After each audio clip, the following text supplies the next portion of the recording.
Martine and Jim Norton right here on Ozzy's Boneyard. We're backstage at the last Black Sabbath show. We're here with the great Jakey Lee. It's good to see you, buddy. It's good to see you. You look good, too. This is, by the way, can I say this is like one of the highlights for me because you're one of the few guys who's played with Ozzy who I've never met and I've never talked to. So I was really psyched when I heard you were going to be here. And, oh, thank you. One of the few, because there's been a lot. There's been a lot over the years, yeah, but you're one of the guys I always wanted to meet, so I'm glad that you're here. Well, and two of the classic records, too, that you played on, so... they're all right. That was a tough act to follow the first two, though. To come back with Bark at the Moon and Ultimate Sin. Yeah. I mean, they were all right. They were pretty good. How does it feel to be here, to be involved with this? It's historic. Do you feel like, were you surprised to be invited? Did you know you'd be invited? I did not know I would be invited. Actually, I think the first time I heard of it was when Tom Morello asked if I'd be a part of it. Because it was quite a few months ago, and he said there's going to be a concert. It's going to be Black Sabbath's final gig and Ozzy's final gig, and I can't see it happening without you. Would you be interested? And I said, yeah, absolutely. I mean, there's no bad blood between me and Ozzy, or for that matter, me and Sharon. I understand that, business is business. I don't take it personally, and yeah, I wanted to be a part of it. This is historic. This is monumental. I'd just be a little part of it. Thrills me. Were you a big Black Sabbath fan growing up and playing guitar? And Yeah. I had three bands growing up: as Led Zeppelin, Black Sabbath, and Grand Funk Railroad. Wow. And I think I bought every album Sabbath came out with up until what was that one? Maybe Technical Ecstasy. Technical Ecstasy. Yeah. Which there's still some good songs on there. Yeah, it was a little different record. Yeah. They were saying they were going more like a Foreigner, ELO, kind of progressive. That was the time. That was about that time. Yeah. That music was coming out, so it went that way. But yeah, I like that record. If it's not a instant one, but once you listen to it a bunch of times, it grows on you, definitely. Huh.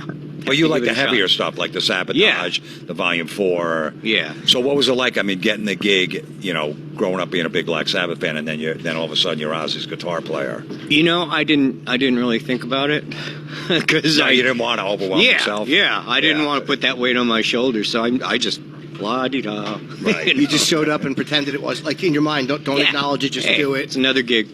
Yeah. Do you listen back to old stuff? Like, I can't listen to my old stuff. Do you like to listen to your old stuff, or do you kind of put it out of your mind?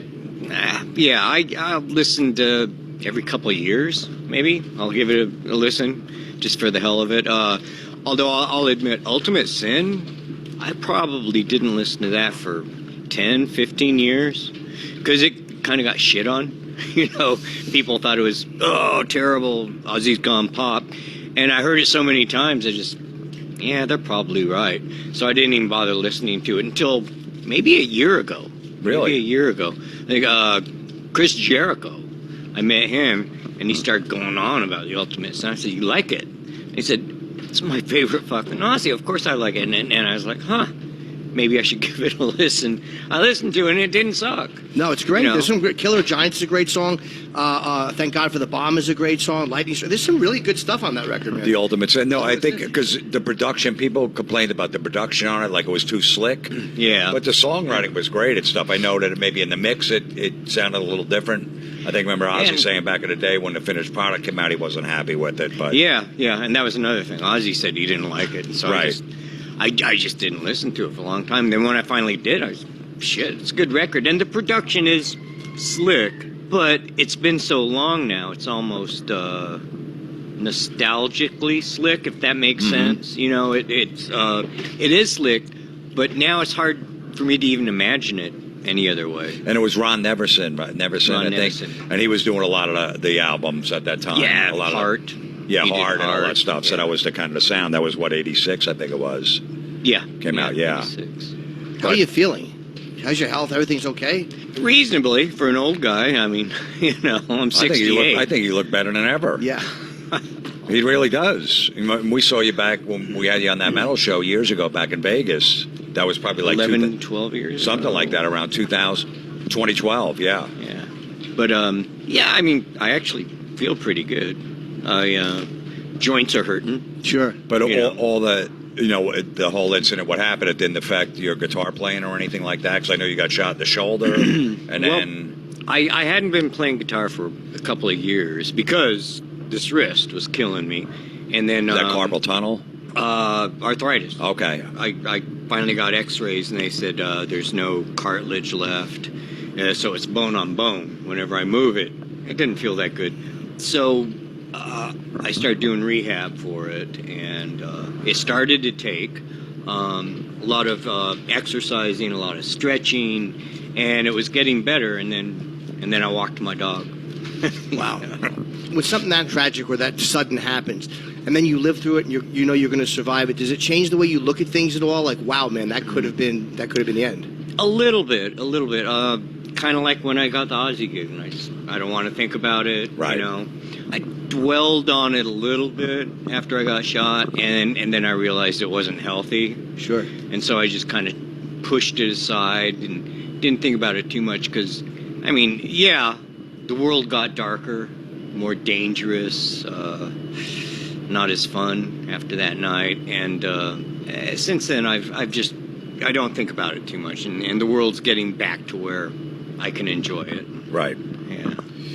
It's just great that you're a part of this here at the last Black Sabbath show. Yeah. Have you seen Ozzy yet? I know. I did yesterday. Yeah? Yeah. And now, when's the last time you saw him before? 38 years ago. 38 years ago. Yeah, when I got fired. Wow.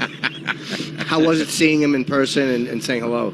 It was great. I was had a little trepidation, wasn't sure, but I saw Sharon first and put her hands on my face and stared at me and then gave me a big hug, and I knew me and Sharon were good, and they said, "Come on, Ozzy wants to say hi." And so I went over to Ozzy and he was sweet. He thanked me. He said, "Thank you for being a part of this," and I said, "Oh God, I wouldn't miss it." And I said, "Thank you for inviting me," and we talked a little bit, and I know he put a public statement out when the whole thing happened with you, wishing you well and all that stuff. Yeah. That was really nice. Yeah. I always wanted to see Ozzy again. I didn't know how to go about doing that. I always wanted to see him and make sure we're good. Life's too short. I think Ozzy really appreciates you. After Randy passed away and then he's going to come out with another album, everyone thought his career was over. Yeah. As Ozzy solo fans, he didn't know what he was going to do, and you coming in and doing the Bark of the Moon record put him right back on the map. That was a huge album for Ozzy, a make or break for his career, don't you think, Jim? Yeah, Absolutely. Yeah, it probably would have been. I'd never thought about it that way. But just the opening that would have been riff, more pressure. The opening riff of Bark of the Moon. Make or break. I know. You see, that's good how you don't. He goes, "No, I'm not even going to think about that. That's too overwhelming." But yeah. But now you that really say did. That, it would have either made or broke him. It did, and especially following Randy's footsteps. You're the first guy in a studio record, and it worked out great. So I know Ozzy definitely appreciates that, because if he could have got the wrong guy and the wrong album, it could have been over for him. You never know. Yeah. So no, we appreciate you being here, and you're a legend.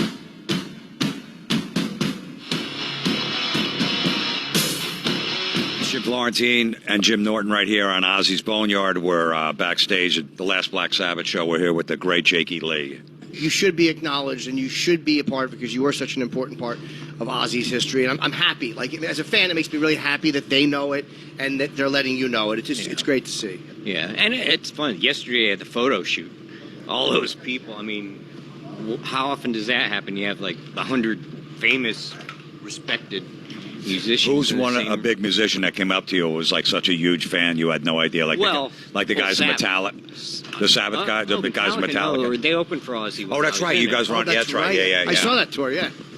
Yeah. So I it was good to see those guys again, right? But I'd never met anybody else in Sabbath before, and they were, all right, one of my 3 bands growing up, and I was standing next to Geezer. Keep looking over at him, and finally he looked at me, and I said, "I just got to tell you, man, I'm such a huge fan. My name's Jake," and then he says, "I know who you are, Mr. Lee," and I was like, "No!" Yeah. I got all giddy. I was like, "He knows my name," And I didn't do that. I didn't giggle in front of him, but in my head I was like, "Oh!" And then Bill Ward too. I found myself standing next to him, so I did the same thing. Kept looking, hoping he could see me, and then he finally did. And it was funny because at first he's looking at me. He's like looking at me like, What are you looking at? Yeah. Right. And so I said, same thing. You know, such a huge fan. You're drumming. You have this swing to it that nobody else ever does. And I said, I just want to say, I'm a big fan, and my name's Jake. And he looked at me, and his eyes changed. He went, Jake? And I said, you can call me that. I'm Jakey Lee. And he says, you're fabulous. He said, I love your guitar playing. I'm like, for these guys to even know who I am, I mean, yeah. I guess they kind of would because Ozzy, but to me, Right. And all these years later. yeah, to me, they even knew my name. I was. Now, what about Tony? Did you get to meet him? I haven't met Tony. You haven't? No. I'm sure he'd meet you. I'm sure he knows who you are. Yeah. He'll definitely I'm will, still. you know. I'm hoping. Yeah. You know, because Tony even commented. He said he really liked the Ozzy solo stuff. You Yeah. know, the stuff that he did. He would listen to it, even though they were, you know, Sabbath and him were fighting at the time. So he knows you. Yeah. Yeah, you should approach him and just go hi. He guarantee you he knows who you are. You can't wait another 38 years. Yeah, what are you doing? You're here. You know what I mean? Yeah. This is it. Yeah. Are you enjoying it? Are you letting yourself in? Like, these moments are so weird sometimes because we live them and then we look back on them instead of kind of enjoying them. It's hard to enjoy them. Are you letting yourself? I am consciously trying to let it soak in, enjoy the moment, realize that this is never going to happen again. Nothing like this is ever going to happen again. I mean, metal can keep going on, but it's kind of peaked. You know, I hate Yeah. to say that, Yeah. but it may never be that. Probably won't. As far as music goes, Yeah. you know, it's probably peaked, and this is all the people that were important for metal when it was huge. And Right. I'm not saying it's not huge anymore, but this is it. This is the peak. This day is probably Right, the founders the of peak. the founders of heavy metal, Black Yeah. Sabbath, 1970, and now we're in Yeah. 2025, their last show ever, and every other band that was influenced is here. Yeah, Pretty it's- much So today. yeah, I'm trying to enjoy it. I was a little nervous at rehearsal. I was nervous, which was a weird feeling. Right. I hadn't been nervous. I I had to think about it long and hard. Last time, because I wasn't nervous when I auditioned for Ozzy. I always do, like I said about doing the record and joining Ozzy. I'm just like, you know, Right. it's nothing. I haven't been nervous in decades. I had to think about it. Last time I was nervous when I wanted to talk to this girl in high school. Really? That's the last time I was nervous until 2 days ago when we were rehearsing. Wow. And, you know, Nuno Betancourt's there, Tom Morello's there. They're all kind of staring at me, waiting for me Yeah. to play. And Right. I got nervous. Strange feeling for me. What did you play? What was the first song you played? Ultimate Sin. Yeah, nice. Yeah, because even we had KK Downing here before, and he goes, I was so nervous. Like, Steven Tyler was over here in rehearsal just before. He's like, everyone's looking at me. Nuno's there, and he said, I got to play a solo in front of these guys. I'm not used to this. So I could see. It's almost like, you know, we're comedians. If we have, legends in front of us, and we got to do our act, like how to look I at us. always Yeah. bomb when it matters. I always bomb in front of people I like. Oh, by the way, how did it work out with that girl in high school when you were nervous? I don't think I even approached her. All right. That's how nervous I was. Well, Jake, look, man, we're very happy that you are here, and it's a pleasure to finally meet you and see you're in good spirits. And I'm glad you were asked, and I'm glad you said yes. Me too. It's going to be a lot of fun. Yeah.